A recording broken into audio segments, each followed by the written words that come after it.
छिंदवाड़ा की विकास की यात्रा को जो माननीय कमलनाथ जी की इच्छा है, किस तरह छिंदवाड़ा का विकास करें। हम सब लोगों में जब तक आपस में जनप्रतिनिधि और शासकीय अधिकारी कर्मचारी जब तक एक दूसरे को साथ तालमेल नहीं करेंगे, सहयोग नहीं करेंगे एक दूसरे को, तब तक व्यवस्था हम दे नहीं पाएंगे। तो मैं आप सबसे इस मीटिंग में यही अनुरोध करना चाहता हूँ कि ये कमलनाथ जी की मंशा है। छिंदवाड़ा के विधायक होने के नाते भी मैं आप सबसे सहयोग भी चाहूंगा, आपको सबको सहयोग भी दूंगा। अगर कहीं हम लोगों की तरफ से गलत कोई बात हम लोग कहते हैं तो अगर वो पॉइंट आप क्लियर कर देंगे तो उस मुद्दे में आप लोगों को दिक्कत नहीं जाएगी। लेकिन उलझा के अगर हम लोग बोलते हैं तो आप उसमें ये बता दो किस कारण से ये नहीं हो सक रहा है, तो जबरदस्ती का कारण हम लोग दबाव नहीं बनाएंगे। लेकिन हमारे पास रोज 300, 400, 500 रुपये मेरे पास आती है, हजारों की कमलनाथ जी के पास आती है, तो हम लोगों को सबके लिए बोलना होता है। रोज 500-500 लेटर भेज रहे हैं। अभी कल हमने लेटर भेजे, आपके पास उसका मेरे ख्याल से मिला भी नहीं होगा। आज मेरे पास फिर खड़े हो गए कि कल हमने दिया था, अभी तक हमारी संविदा नहीं हुई, अनुकंपा नहीं हुई। इस तरह लोग चाहते हैं हम रिमोट से सुधार करें, तो रिमोट से सुधार संभव नहीं है। लेकिन जो हो सकता है, जैसी मदद जो व्यवहारिक हमारी जो योजनाएं चल रही थी, जो छिंदवाड़ा का विकास हो रहा था, 15 साल से विकास की गति पूरी रुकी हुई। कल मैंने हमारे साई साहब थे और हम सब लोगों ने जब बैठ के चंदेले और इन सब लोग थे, नगर निगम के अधिकारियों के साथ, कुछ अलग अलग विभाग के अधिकारी के साथ भी मैंने कलेक्टर साहब से चर्चा की, एसपी साहब से की, तो बहुत सारे मुद्दे जो स्वीकृत योजनाएं जिनका अच्छा प्लान बनना था।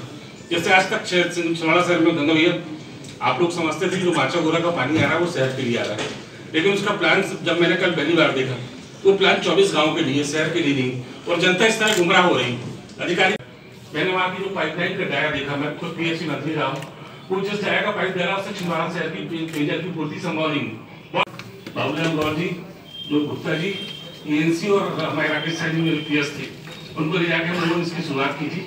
जो भोपाल से हम लोगों ने देखिए, मीटिंग सबसे बड़ी जो समस्या हमारे छिंदवाड़ा शहर में 50 साल में ऐसा कभी नहीं हुआ, पहली बार वर्षा नहीं होने से छिंदवाड़ा पेयजल की स्थिति जो है पूरी डगमगा गई है। और स्थिति है कि अगर हम लोग व्यवस्था नहीं देंगे तो महीने भर में 15 दिन बाद छिंदवाड़ा शहर को पीने का पानी नहीं मिलेगा।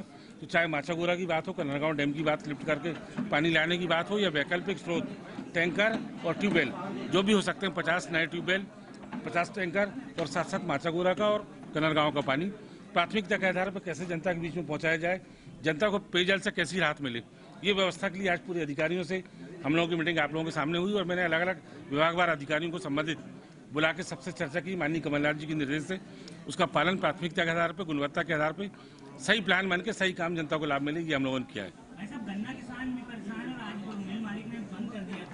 देखिए, मिल मालिक के साथ मेरी चर्चा हुई थी।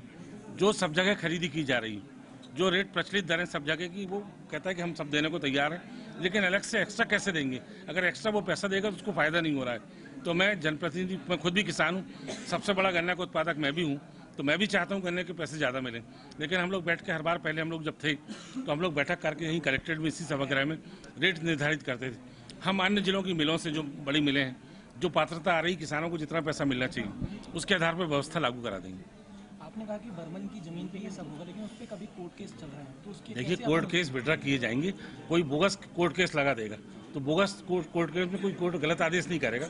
जो पात्र हैं वहाँ पे जब किसी का हक ही नहीं बनता, वो वहाँ पे लीज उसकी कैंसिल कर दी गई, शासकीय जमीन वो थी, तो कोई भी लोग वहाँ पे पैसा देके बोगस रजिस्ट्री करा के कैसे कब्जा कर सकते हैं।